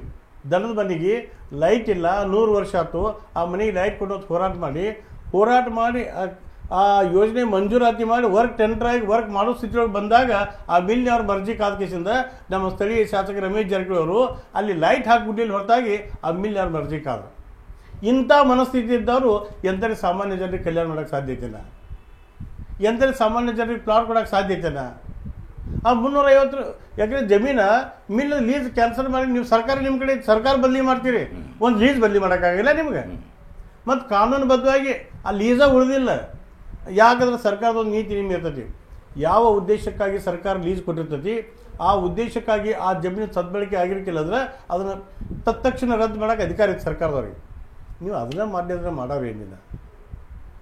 25 ವರ್ಷ ಅವಧಿ ಮುಗಿತು ನಿಮ್ದು. ದುರ್ದೈವದಿಂದ ನೀವೇ ಹೇಳಿಬಿಟ್ರಿ ಮೊನ್ನೆ ಇದೇ ನನ್ನ ಕೊನೆ ಚುನಾವಣೆ ಅಂತೇಳಿ. ನಿಮ್ಮ ಕೊನೆ ಚುನಾವಣೆ ಈಗ ಬಂದ್ರೆ MLA, ಬರಲಿಲ್ಲ ಇಲ್ಲ ಬರಲಿಲ್ಲ ಅಂದ್ರೆ ನಿಮ್ಗೆ ಮಾಡ್ದಂಗೆ ಏನಾಯ್ತು, ಸಾಧನೆ ಏನು ಮಾಡ್ದಂಗೆ ಆಯ್ತು. ಈಗ ನಿಮ್ಮೊಂದು ಈ ಪ್ರಾಜೆಕ್ಟ್ ಇಟ್ಟಿನ 350 ಎಕರೆ ಐತ್ರಿ, ಇದ್ರ ತಗೋರಿ ವಾಪಸ್ ಪ್ಲಾಟ್ ಮಾಡಿ ಕೊಡೋದು ಹೇಳಿ. ನಿಮ್ಮ ಇದ್ರಲ್ಲ MLA ಇದ್ರಿ, ಮಂತ್ರಿ ಇದೆಲ್ಲ ಇದ್ರಿ, ಆಗ ಮಾಡೋಕೆ ಬರ್ತಿದ್ದಿಲ್ಲ. ಇನ್ನು ನೀವು ಗಮನ ಹರಿಸೋಕ್ಕೂ ಸಾಧ್ಯ ಇಲ್ಲ ಅಂತಾರೆ. ಒಂದು ಎರಡನೇದು, ನಾ ಇನ್ನೊಂದು ಹೊಸ ವಿಷಯ ಹೇಳ್ಬಿಡ್ತೇನೆ ನಿಮ್ಗೆ. ಒಬ್ಬ ಚುನಾಯಿತ ಪ್ರತಿನಿಧಿಗೆ ಭಾಳ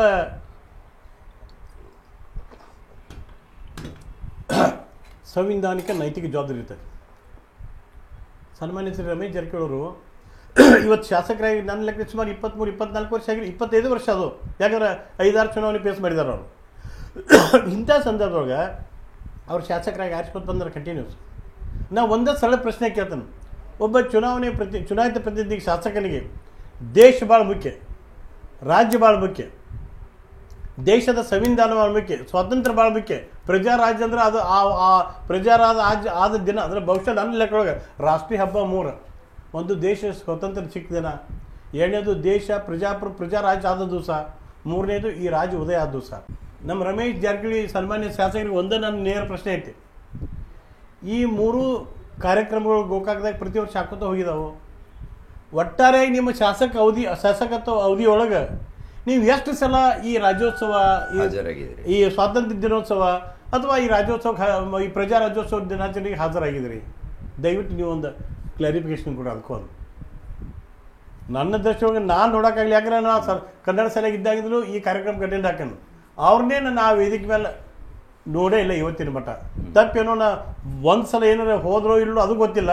ಬಹುಶಃ ರಾಜ್ಯೋತ್ಸವ, ಸ್ವಾತಂತ್ರ್ಯೋತ್ಸವ ಮತ್ತು ಈ ಪ್ರಜಾರಾಜ್ಯೋತ್ಸವ ದಿನಾಚರಣೆಗೆ ಸರ್ಕಾರಿ ಫಂಕ್ಷನ್ಗೆ ಅಟೆಂಡ್ ಆಗಲ್ದಂಥ ದೇಶದಾಗ ಒಬ್ರು ಯಾರು ಎಮ್ ಎಲ್ ಎ ಇದ್ರೆ ಅದು ನಮ್ಮ ರಮೇಶ್ ಜಾರಕಿಹೊಳಿ ಸೇರ್ಬೇಕು. ಇದು ಒಂದು ಇತಿಹಾಸ, ಇದೊಂದು ದೊಡ್ಡ ಇತಿಹಾಸ. ಈಗ ಅಶೋಕ್ ಪೂಜಾರಿ ಅವರೇ, ಈಗ ರಾಜಕೀಯ ಈಗ ಒಂದು ಮುಖ್ಯ ಚರ್ಚೆಗೆ ಬರೋಣ. ಈಗ ನೀವು ಕಾಂಗ್ರೆಸ್ ಪಕ್ಷದ ಪ್ರಬಲ ಆಕಾಂಕ್ಷಿ, ಸರಿ, ನಿಮಗೆ ಈಗಾಗಲೇ ಹೈಕಮಾಂಡು ಗ್ರೀನ್ ಸಿಗ್ನಲ್ ಕೊಟ್ಟಿರ್ಬೋದು, ಅದು ನಿಮ್ಮ ಆಂತರಿಕ ವಿಷಯ. ನಿಮ್ಗೆ ಯಾವ ಸೂಚನೆ ಬಂದಿದೆಯೋ ಏನು ಬಂದಿದೆಯೋ ಅದು ನಿಮ್ಗೆ ನಿಮ್ಮ ಬಿಟ್ಟು ವಿಷಯ. ಈಗ ನೀವು ಕಾಂಗ್ರೆಸ್ ಪಕ್ಷ ಸೇರಿದ ತಕ್ಷಣ ಈಗ ಇದೇ ಕಾಂಗ್ರೆಸ್ ಪಕ್ಷದಲ್ಲಿ ಸತೀಶ್ ಜಾರಕಿಹೊಳಿ ಕಾರ್ಯಾಧ್ಯಕ್ಷರದಾರ, ಅದು ನಿಮ್ಮ ಗಮನಕ್ಕೆ ಗೊತ್ತೈತಿ. ಈಗ ಸಹೋದರನ್ನ ಸೋಲಿಸಲಕ್ಕ ಈ ಕಿರಿಯ ಸಹೋದರ ಯಾವ ರೀತಿ ನಿಮಗೆ ಬೆಂಬಲ ಕೊಡ್ಬೋದು? ನನಗೆ ಕಾಂಗ್ರೆಸ್ ಪಕ್ಷಕ್ಕೆ ಬರೋ ಸಲುವಾಗಿ ಕಾಂಗ್ರೆಸ್ ಪಕ್ಷದ ಅಧಿಕೃತವಾಗಿ ಆಹ್ವಾನ ಕೊಟ್ಟವರು ಸತೀಶ್ ಜಾರಕಿಹೊಳಿ ಅವರು. ಬಹುಶಃ ಕಳೆದ ಸಲ ಏನು ಉಪಚುನಾವಣೆ ಆಯಿತು, ಉಪಚುನಾವಣೆ ಮುಗಿದ 1 ತಿಂಗಳೊಳಗಿನ ಸತೀಶ್ ಜಾರಕಿಹೊಳಿ ಅವರು ನನಗೆ ಆಹ್ವಾನ ಕೊಟ್ಟಿದ್ದರು. ಬಹುಶಃ ಅದಕ್ಕೆ ಪೂರಕವಾಗಿ ನನಗೆ 8 ಸಲ ನನಗೆ ಅವರು ಅಶೋಕ್ ಪೂಜಾರಿ ನೀವು ಕಾಂಗ್ರೆಸ್ಗೆ ಬರ್ರಿ, ಕಾಂಗ್ರೆಸ್ಗೆ ಒಂದು ಶಕ್ತಿ ನಿರ್ಮಾಣ ಆಗೈತಿ, ಇವತ್ತು ಕಾಂಗ್ರೆಸ್ ಪಕ್ಷ ತಾಲೂಕಿನ ಕಟ್ಟುಂಡು ಅನ್ನುವಂಥ ಭಾವನೆಯಿಂದ ನನಗೆ ಆಹ್ವಾನ ಕೊಟ್ಟಿದ್ದರು. ಅವರು ಆಹ್ವಾನ ಕೊಟ್ಟ ನಂತರ ಅದಕ್ಕೆ ಪೂರಕವಾಗಿನ ರಾಜ್ಯದ ವರಿಷ್ಠ ಮುಖಂಡರಾದಂಥ ಸನ್ಮಾನ್ಯ ಶ್ರೀ ಡಿ ಕೆ ಶಿವಕುಮಾರ್ ಅವರು, ಸನ್ಮಾನ್ಯ ಶ್ರೀ ಸಿದ್ದರಾಮಯ್ಯ ಅವರು ಸಹಿತ ನನಗೆ ಕಾಂಗ್ರೆಸ್ ಸೇರೋ ಸಲುವಾಗಿ ಸೂಚನೆ ಕೊಟ್ಟಿದ್ದರು. ಈಗ ಸರ್ ನೀವು ಮನೆ ಎಲ್ಲ ಅಡ್ಡಾಡಕತ್ತೀರಿ, ಪ್ರತಿಯೊಂದು ಮನೆ ಒಬ್ಬರನ್ನು ಮತದಾರನ ಬಿಡ್ತಾ ಇಲ್ಲ ನೀವು. ಈಗ ನಿಮಗೆ ಸ್ಪಂದನೆ ಹೆಂಗೆ ಸಿಗಾಕತ್ತೈತಿ ರೀ? ಅಶೋಕ್ ಪೂಜಾರಿ ಅವರೇ ಒಮ್ಮೆ BJPಯಿಂದ ಬರ್ತಾರೆ, ಒಮ್ಮೆ JDSನಿಂದ ಬರ್ತಾರೆ, ಈಗ ಕಾಂಗ್ರೆಸ್ ಒಂದು ಬಂದೇರಿ.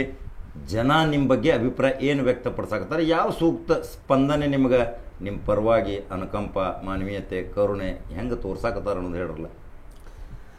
ನನ್ನ ತಿಳುವಳಿಕೆ ಪ್ರಕಾರ ಬಹುಶಃ ನಾನು JDS ಅಭ್ಯರ್ಥಿಯಾಗೂ ಜನರ ಮನೆ ಬಾಗಿಲಿಗೆ ಹೋಗಿದ್ದೀನಿ, BJP ಅಭ್ಯರ್ಥಿಯಾಗೂ ಜನರ ಮನೆ ಬಾಗಿಲಿಗೆ ಹೋಗಿದ್ದೀನಿ, ಇವತ್ತು ಕಾಂಗ್ರೆಸ್ ಅಭ್ಯರ್ಥಿಯಾಗಿಯೂ ಸಹಿತ ನಾನು ಜನರ ಮನೆ ಬಾಗಿಲಿಗೆ ಹೋಗಿದ್ದೀನಿ.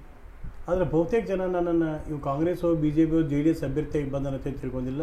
ನಮ್ಮ ಒಬ್ಬ ಆತ್ಮೀಯ ಸದಸ್ಯತೆಯಿಂದ ನನಗೆ ಪ್ರೀತಿ ವಿಶ್ವಾಸ ಮೊದಲನೇ ಇಲೆಕ್ಷನ್ದಾಗ ಏನು ತೋರಿಸಿದ್ರಲ್ಲಿ ಇವತ್ತಿಗೂ ಸಹಿತ ಅದೇ ಪ್ರೀತಿ ವಿಶ್ವಾಸ ತೋರಿಸ್ತಾರೋ. ಅದ್ರ ಜೊತೆಗೇ ಗೋಕಾಕ್ ತಾಲೂಕಿನ ಜನತೆಗೆ, ಗೋಕಾಕ್ ಕ್ಷೇತ್ರದ ಜನತೆಗೆ ಬದಲಾವಣೆ ಬೇಕಾಗಿತ್ತು. ಇಲ್ಲಿರುವಂಥ ಸರ್ವಾಧಿಕಾರಿ ವ್ಯವಸ್ಥೆ ಹೋಗಬೇಕಾಗೈತಿ, ದಬ್ಬಾಳಿಕೆ ಹೋಗಬೇಕಾಗೈತಿ, ಭ್ರಷ್ಟಾಚಾರ ಹೋಗಬೇಕಾಗೈತಿ, ಮುಕ್ತವಾದಂಥ ವಾತಾವರಣದೊಳಗೆ ಬದುಕಬೇಕಾಗೈತಿ, ಗೋಕಾಕ್ ತಾಲೂಕು ಅಭಿವೃದ್ಧಿ ಆಗಬೇಕಾಗಿತ್ತು.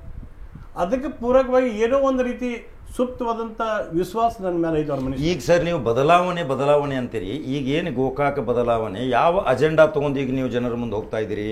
ವ್ಯವಸ್ಥೆ ಬದಲಾಗಬೇಕು, ಇಲ್ಲಿ ಭಯಭೀತ ಒಂದು ವಾತಾವರಣ ಹೋಗಬೇಕು, ಸರಳವಾಗಿ ವಿರಳವಾಗಿ ಶಾಸಕ ಸಿಗಬೇಕು, ಪ್ರಮುಖ ಅಂಶ ರೀ. ಮುಖ್ಯವಾದ ಬಡಬಗ್ಗರು ತಮ್ಮ ಅಹವಾಲ ತೆಗೆದುಕೊಂಡು ಹೋಗ್ಬೇಕು ಎಲ್ಲಿ ಅನ್ನೋದೊಂದು ಯಕ್ಷ ಪ್ರಶ್ನೆ. ತಹಸೀಲ್ದಾರ್ ಕಚೇರಿಗೆ ಹೋದ್ರೆ ಅಲ್ಲಿ ತೋರಿಸ್ತಾರೆ, ಆ ಕಚೇರಿಗೆ ಹೋದ್ರೆ ಈ ಕಡೆ ತೋರಿಸ್ತಾರೆ. ನಿಜವಾದ ನಮ್ಮ ಜನಪ್ರತಿನಿಧಿ ನಮಗೆ ಯಾವಾಗಲೂ ಸಿಗಬೇಕನ್ನೋದು ಒಂದು ತಾರೀಖರೆ ಫಿಕ್ಸ್ ಮಾಡ್ಬೇಕಿರಲ್ಲ. ಅದರ ಬಗ್ಗೆ ಏನಾದರೂ ಜನಸಂಪರ್ಕ ಕಾರ್ಯಾಲಯ ಮಾಡಿ ನೀವೇನು ಗೋಕಾಕ ಬದಲಾವಣೆ ಸಲುವಾಗಿ ಯಾವ ಅಜೆಂಡಾಗಳನ್ನ ಹಾಕಿದ್ದೀರಿ ಅದನ್ನು ಹೇಳ್ರಿ. ಸರ್, ನಮ್ಮ ಮನೆತನದ ರಾಜಕೀಯ ಜೀವನ ಹೆಂಗೈತೆ ಅಂದ್ರೆ ಜನರ ನಮ್ಮ ಇಂಥ ಕೇಳಕ್ಕೆ ಬರಬಾರ್ದು, ಜನರ ಹತ್ರ ನಾವು ಹೋಗ್ಬೇಕು. ಜನರ ಹತ್ರ ನಾವು ಹೋದ್ರೆ ಅದು ನಿಜವಾದ ಬದಲಾವಣೆ. ಜನರ ನಾವು ಯಾವುದೋ ಒಂದು ಆಫೀಸೋ ಒಂದು ಕಾರ್ಯಾಲಯ ಒಂದು ಮನೆಯಾಗ ಕೂತ್ ಕೇಸಿಂದ ಜನರ ನಮ್ಮ ಮನೆ ಬಾಗಿಲಿಗೋ ನಮ್ಮ ಕಾರ್ಯಾಲಯಕ್ಕೆ ಬಂದ ಕೇಸಿಂದ ತಮ್ಮ ಅಹವಾಲನ್ನು ಹೇಳ್ಕೊಂಡ್ ಕೇಸಿಂದ ಅದು ಕೆಲಸ ಆಗಬೇಕು ಅನ್ನೋಂಥ ಮನಸ್ಥಿತಿ ಅವ್ರು ನಾವಲ್ಲ. ಜನರ ಮನೆ ಬಾಗಿಲಿಗೆ ನಾವು ಹೋಗಬೇಕು, ಜನರ ಮನೆಯ ಸಮಸ್ಯೆಗಳನ್ನ ನಾವು ಹಂಚ್ಕೊಳ್ಬೇಕು, ಅವ್ರ ಜನರ ಮನೆಯಾಗಿರ್ಬೇಕು, ನಾವು ಅವ್ರ ಕೆಲಸ ಮಾಡಿರ್ಬೇಕು. ಈ ವಿಷಯಗಳು ತಗೊಂಡು ಹೋದಾಗ ನೀವು ಈಗ ಜನ ಖುಷಿ ಅದಾರಲ್ರಿ, ನೀವು ಈಗ ಏನು ಅಡ್ಡಾಡಕತ್ತೀರಿ, ಎಲ್ಲ ಕ್ಷೇತ್ರದಾಗ ಪ್ರತಿಯೊಂದು ಹಳ್ಳಿ ಅಡ್ಡಾಡಕತ್ತೀರಿ, ಅಲ್ಲಿ ಜನರ ಪ್ರತಿಕ್ರಿಯೆ ಏನ್ ಬರಾಕತ್ತೀರಿ? ಜನರ ಬಯಸಿದ ಪೂಜಾರಿ ಅವರೇ ನಾವು ಇವತ್ತು ನಿಮ್ಗೆ ಸಾಥ್ ಕೊಡ್ತೀವಿ ಅಂತ ಇದಾರೆ. ಸರಿ, ಎಲ್ಲಕ್ಕಿಂತ ಮೂಲಭೂತವಾದ ಬದಲಾವಣೆ ನಾ ಬಯಸಿದ್ದು ಹೇಳ್ಬಿಡ್ತೀನಿ. ಇದು ಭಾಳ ಅತ್ಯಂತ ಭಾಳ ದೊಡ್ಡ ಬದಲಾವಣೆ ತರಕ್ಕೆ ನಾ ಬಯಸಿದ್ದೆ. ಜನ ಒಬ್ಬ ಶಾಸಕರ ಮನೆಗೆ ಯಾಕೆ ಹೋಗ್ಕಾರು, ಯಾವಾಗ ಹೋಗ್ಕಾರು? ಜನರ ಕೆಲಸ ನೇರವಾಗಿ ಶಾಸಕ ನಿಂತಕ್ಕೆ ಏನೂ ಇರಂಗಿಲ್ಲ. ಒಂದು ತಹಸೀಲ್ದಾರ್ ಆಫೀಸ್ ಆಗಿರ್ತತಿ, ಒಂದು ಪೊಲೀಸ್ ಸ್ಟೇಷನ್ ಆಗಿರ್ತತಿ, ಒಂದು ಅಗ್ರಿಕಲ್ಚರ್ ಆಫೀಸ್ ಆಗಿರ್ತತಿ, ಒಂದು PW ಇರ್ತತಿ, ಇಲಾಖೆ. ಪ್ರತಿಯೊಬ್ಬ ವ್ಯಕ್ತಿ, ಒಬ್ಬ ಸಾಮಾನ್ಯ ವ್ಯಕ್ತಿ ಸಹಿತ ಸಂಬಂಧಪಟ್ಟ ಇಲಾಖೆಗೆ ತನ್ನ ಅರ್ಜಿ ತಗೊಂಡ್ ಕೇಸಿಂದ ತನ್ನ ಕೆಲಸಕ್ಕೆ ಹೋದಾಗ ಯಾವುದೂ ತೊಂದರೆ ಇಲ್ಲದ ಸರಳವಾಗಿ ಅವ್ನ ಕೆಲಸ ಅಂತಂದ್ರೆ ಅವ್ನು ಶಾಸಕರ ಮನೆಗೆ ಬರೋ ಅವಶ್ಯಕತೆ ಇಲ್ಲ. ಯಾಕಂದ್ರೆ ಶಾಸಕನ ಕೆಲಸ ಒಂದು ಇನ್ಕಮ್ ಸರ್ಟಿಫಿಕೇಟ್ ಕೊಡುವ, ಒಂದು ಕಾಸ್ಟ್ ಸರ್ಟಿಫಿಕೇಟ್ ಹೇಳುವುದಲ್ಲ, ಅದು ಸರ್ಕಾರದಿಂದ ಬಂದಿರ್ತತಿ. ಯಾರು ಯೋಗ್ಯದರು, ಯಾರಿಗೆ ಅದು ಸಿಗಬೇಕಾಗೈತಿ, ಅವ್ರಿಗೆ ಸರ್ಕಾರದ ಆಡಳಿತ ವ್ಯವಸ್ಥೆಯಿಂದ ಸರಳವಾಗಿ ಸಿಗುವಂತ ವ್ಯವಸ್ಥೆ ನಿರ್ಮಾಣ ಮಾಡೋದು ಶಾಸಕನ ಆದ್ಯ ಕರ್ತವ್ಯ. ಇವತ್ತೊಂದು ಪೊಲೀಸ್ ಸ್ಟೇಷನ್ ಐತಿ, ಪೊಲೀಸ್ ಸ್ಟೇಷನ್ದಿಂದ ಯಾರಿಗೆ ತೊಂದರೆ ಆಗೈತಿ ಅವ್ರಿಗೆ ಸಹಕಾರ ಆಗಬೇಕು, ಯಾರ ನಿರಪರಾಧಿಗಳವರು ಅವ್ರನ್ನ ರಕ್ಷಿಸಬೇಕು, ಹಸ್ತಕ್ಷೇಪ ಪೊಲೀಸರ ಕೆಲಸ ಅಲ್ಲಿ ಹಸ್ತಕ್ಷೇಪ ಇರಬಾರ್ದು. ನನ್ನ ಮೂಲಭೂತ ಉದ್ದೇಶ ಏನೈತಂದ್ರೆ ಯಾವ ಎಮ್ ಎಲ್ ಎ ಇಂಥ ಹೆಚ್ಚು ಮಂದಿ ಬರ್ತೈತಿ, ಯಾವ ಎಮ್ ಎಲ್ ಎ ಮನೆ ಮುಂದೆ ಹೆಚ್ಚು ಮಂದಿ ಕೂತಿರ್ತೈತಿ, ಅವ ಎಮ್ ಎಲ್ ಎ ಕೆಲಸ ಮಾಡಂಗಿಲ್ಲ ಅಂತ ನಾವು ತಿಳ್ಕೊಬೇಕು. ನಿಜ ನಿಜ ನಿಜ. ಅದಕ್ಕೆ ಅಂಥ ಬದಲಾವಣೆ ತರಬೇಕು ಅನ್ನೋಂಥ ಸಂಕಲ್ಪ ನಾನು. ತಹಸೀಲ್ದಾರ್ ಆಫೀಸ್ಗೆ ಹೋದಾಗ ಸರಳ ಕೆಲಸ ತನ್ನ ಆಗಬೇಕು. ಅವ್ರು ಯಾರೋ ಒಬ್ಬ ಕಡೆ ಹೋಗಿ ಫೋನ್ ಹಚ್ಚೋದು, ಅವ್ರ ಕಡೆಯಿಂದ ರೆಕಮೆಂಡೇಷನ್ಸ್ ಮಾಡುವಂಥ ಅವಶ್ಯಕತೆ ಬೀಳಬಾರ್ದು. ಪೊಲೀಸ್ ಸ್ಟೇಷನ್ದಾಗ ಮಂದಿ ಹೋಗಬೇಕು, ಕಂಪ್ಲೇಂಟ್ ಕೊಡಬೇಕು, ತಮಗೆ ನ್ಯಾಯ ದೊರಕಿಸ್ಕೊಳ್ಬೇಕು. ಅಂಥ ವ್ಯವಸ್ಥೆ ತನ್ನ ನಿರ್ಮಾಣ ಆಗಬೇಕಾದ. ಯಾರ್ದು ಹಸ್ತಕ್ಷೇಪ, ಯಾರೋ ಒಂದು ಬಂದು ಹೇಳಿದಾಗನ ದುಡ್ಡು ತೊಗೊಂಡು ಕೆಲಸ ಆಗೈತೆ ಅನ್ನೋಂಥ ವ್ಯವಸ್ಥೆ ಇರಬಾರ್ದು. ಇದೆಲ್ಲ ನೀವು ಇನ್ನು ಬಂದ್ಮೇಲೆ ಇನ್ನು ನಿವಾರಣೆ ಮಾಡಬೇಕು ಅನ್ನೋಂಥ ಸಂಕಲ್ಪ ನಮ್ದು ಶತಸಿದ್ಧದಿರಿ. 100% ನನ್ನ ಸಂಕಲ್ಪ ಆದೈತಿ. ಅದಕ್ಕೆ ಪೂರಕ ಹೋರಾಟ ನಂದೈತಿ. ಈಗ ಹೋರಾಟದಲ್ಲಿ ಕಾರ್ಯಕರ್ತರು ಭಾಳ ಹುರುಪ್ಲೆ ಅಡ್ಡಾಡಕತ್ತಾರ. ನಾವು ನೋಡಕತ್ತೀವಿ, ನಾವು ಫೇಸ್ಬುಕ್ ಎಲ್ಲ ಪ್ರತಿಯೊಂದು ಅಬ್ಸರ್ವ್ ಮಾಡಕತ್ತೀವಿ. ಮೊದಲಿನ ಅಶೋಕ್ ಪೂಜಾರಿ ಅವರು ಮೊದಲು ಒಬ್ಬರು ಹೋಗ್ತಿದ್ರು ಮಾಡ್ತಿದ್ರು. ಈಗ ನಿಮ್ಮ ಸ್ವಯಂ ಪ್ರೇರಿತವಾಗಿ ಕಾರ್ಯಕರ್ತರನ್ನ ಪ್ರಚಾರದಾಗ ಬಿದ್ದಾರೆ ಮಾಡಾಕ್ತಾರೆ. ಅಂದ್ರೆ ಅವ್ರಿಗೂ ಏನೋ ಬದಲಾವಣೆ ತರಬೇಕನ್ನೋದು. ಮತ್ತು ಒಂದು ಆರೋಪ ಒಂದೈತಿ ನಿಮ್ಮ ಮೇಲೆ. ಆ ಆರೋಪಕ್ಕೊಂದು ಉತ್ತರ ಕೊಡ್ಬೇಕು, ಯಾಕಂದ್ರೆ ಲಕ್ಷಾಂತರ ಜನ ಇವತ್ತು ನೋಡ್ಬೇಕಾಗೈತಿ. ಆರೋಪ ಏನು? ನೀವು ಇವತ್ತು ನಿಮ್ಮ ಜೊತೆ ಇದ್ದವ್ರನ್ನ ಆರೋಪ ಮಾಡ್ತಾರೆ. ನಿಮ್ಮ ಜೊತೆ ಒಡನಾಟಿ ಸಂಬಂಧ ಇದ್ದವರು, ಅನೇಕ ಬಾರಿ ನಿಮ್ಮ ಜೊತೆ ಎಲೆಕ್ಷನ್ ಜೊತೆ ನಿಮ್ಗೆ ಸಪೋರ್ಟ್ ಮಾಡಿದವರು ಹೇಳ್ತಾರ, ಇವತ್ತು ಬೆಳಗಿಂದ ಸಾಯಂಕಾಲವರೆಗೆ ನಮ್ಮ ಜೊತೆ ಇರ್ತಾರ್ರಿ ಇದೇ ಅಶೋಕ್ ಪೂಜಾರಿ, ಸಾಯಂಕಾಲ ಹೋಗಿ ಇದೇ ಜಾರಕಿಹೊಳಿ ಮನೆಗೆ ಹೋಗ್ತಾರ. ಸರ್, ನಮ್ಮ ರಾಜಕೀಯ ವ್ಯವಸ್ಥೆ ಹೆಂಗೈತಿ, ನಾವು ಪಕ್ಷಕ್ಕೆ ಸೀಮಿತವಾದಂಥ ರಾಜಕಾರಣ ಇರಬೇಕಾಗೈತೆ. ಯಾಕಂದ್ರೆ ನಾವು ಪಕ್ಷ ಬಿಟ್ಟು ರಾಜಕಾರಣ ಮಾಡೋಕ್ಕಾಗಂಗಿಲ್ಲ. ಚುನಾವಣೆ ವ್ಯವಸ್ಥೆಯೊಳಗೆ ಪಕ್ಷ ಬಿಟ್ಟು ರಾಜಕಾರಣ ಮಾಡಿ ಗೆಲ್ಲುವಂಥ ಮನಸ್ಥಿತಿ ಎಷ್ಟು ಜನ ಅದಾರೋ, ಯಾರಿಗೂ ಸಹಿತ ಎಲ್ಲರಿಗೂ ಒಂದೊಂದು ರಾಜಕೀಯ ಪಕ್ಷದ ಅಭ್ಯರ್ಥಿ ಆದಾಗನೇ ಗೆಲುವಿನ ಅವಕಾಶ ಜಾಸ್ತಿ ಇರ್ತೈತಿ. ಇಲ್ಲಾಂದ್ರೆ ಸ್ವತಂತ್ರ ಅಭ್ಯರ್ಥಿಯಾಗಿ ಗೆಲ್ಲಬೇಕಾದ್ರೆ ಅದಕ್ಕೆ ಹಿಂದೆ ಭಾಳ ರಿಸೋರ್ಸಸ್ ಬೇಕಾಕಾವು. ನಾನು ಒಂದು ರಾಜಕೀಯ ಪಕ್ಷಕ್ಕೆ ಸೀಮಿತವಾಗಿ ನನ್ನ ರಾಜಕೀಯ ಹೋರಾಟ ಮಾಡಿದ್ದೀನಿ.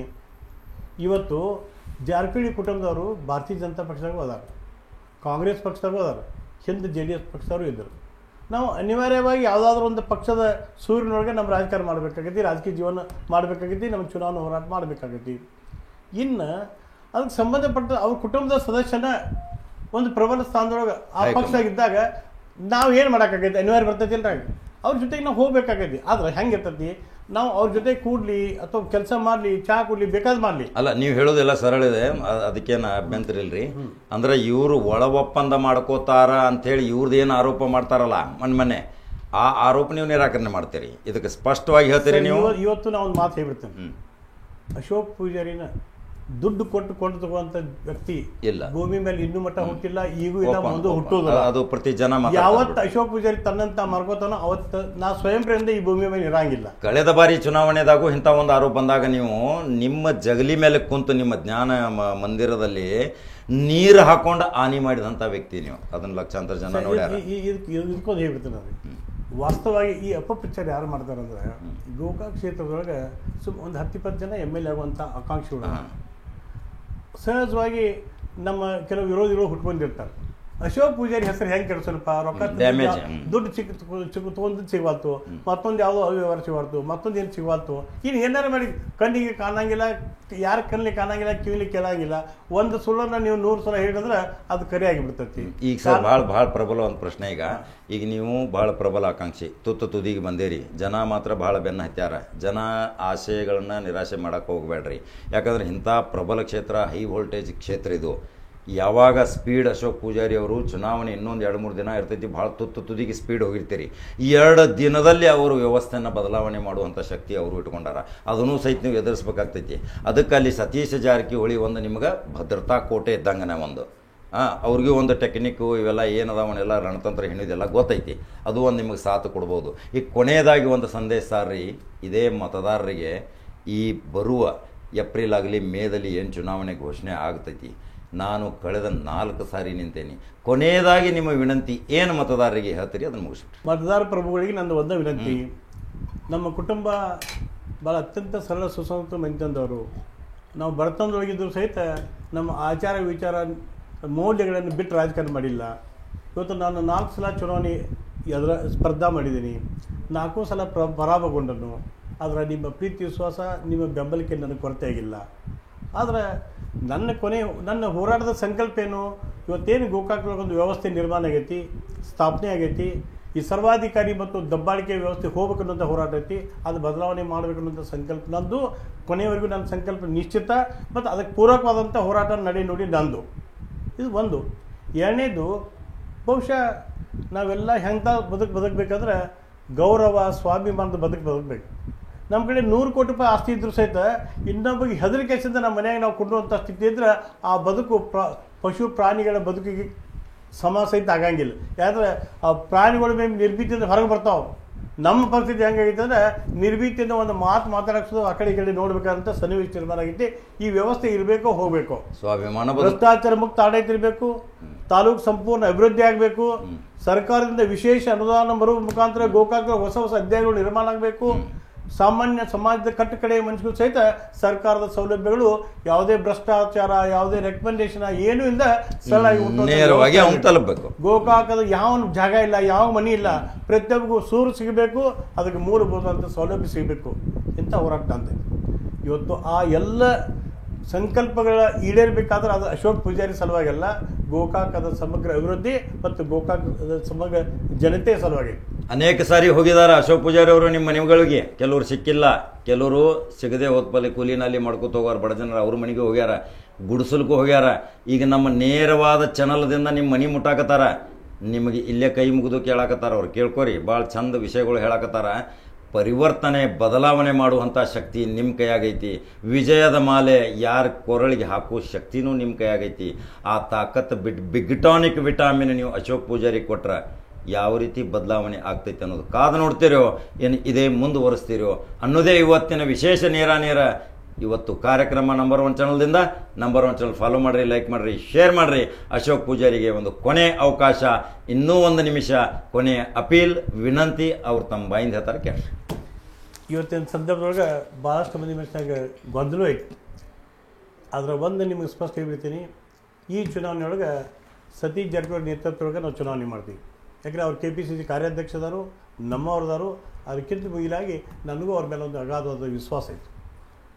ಇನ್ನು ಎರಡನೇದಾಗಿ ಇವತ್ತು ಸತೀಶ್ ಜಾರಕಿಹೊಳಿ ಶಕ್ತಿ, ನಮ್ಮ ಒಂದು ಸೇವೆ, ಇವೆರಡೂ ಸಮೀಕರಣ ನನ್ನನ್ನು ಗೆಲುವಿನವರಿಗೆ ಒಯ್ಯಬಹುದು ಅನ್ನೋಂಥ ಭಾವನೆ ನಂದೈತಿ.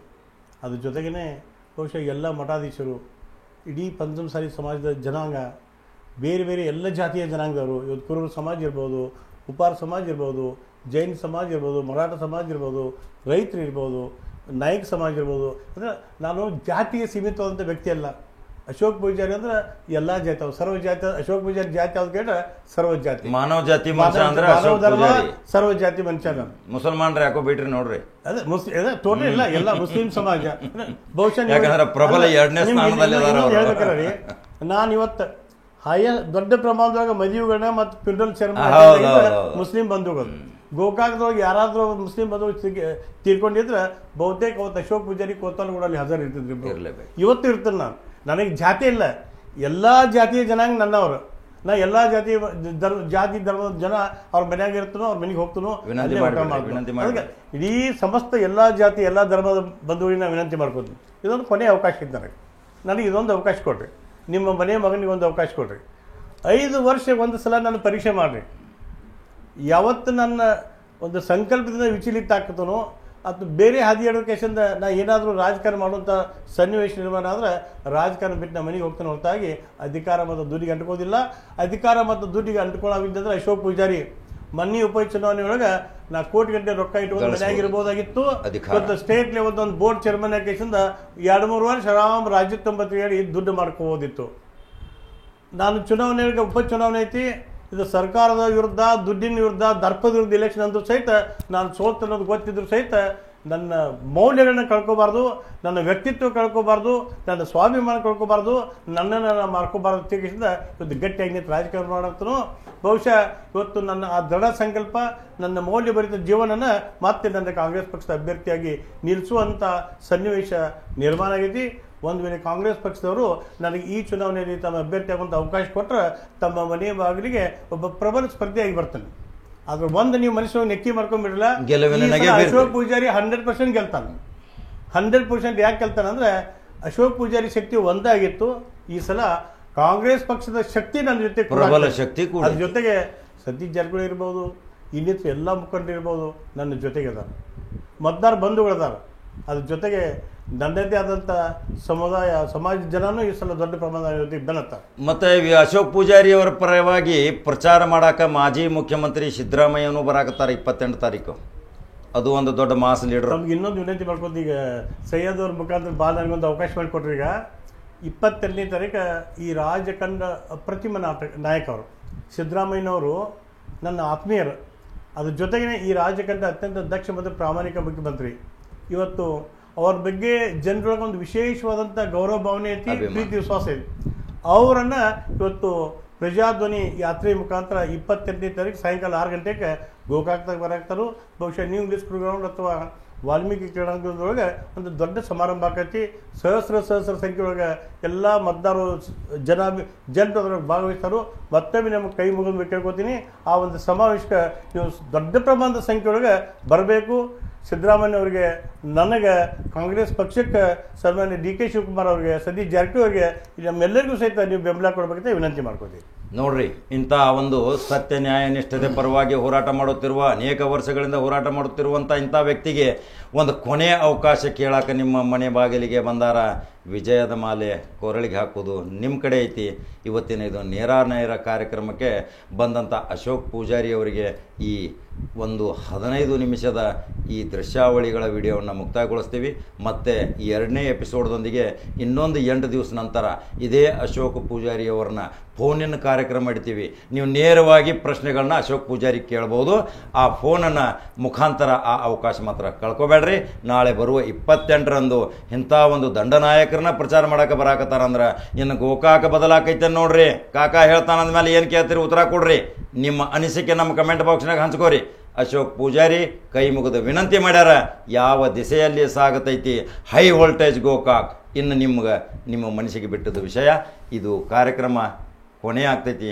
ನಮಸ್ಕಾರ ಅಶೋಕ್ ಪೂಜಾರಿ ಅವರೇ. ಮತ್ತೆ 2ನೇ ಎಪಿಸೋಡ್ಗೆ ನಿಮ್ಮನ್ನು ಕರೆಸ್ತೇನೆ. ಖಂಡಿತವಾಗಿ. Okay, thank you. ನಮಸ್ಕಾರ.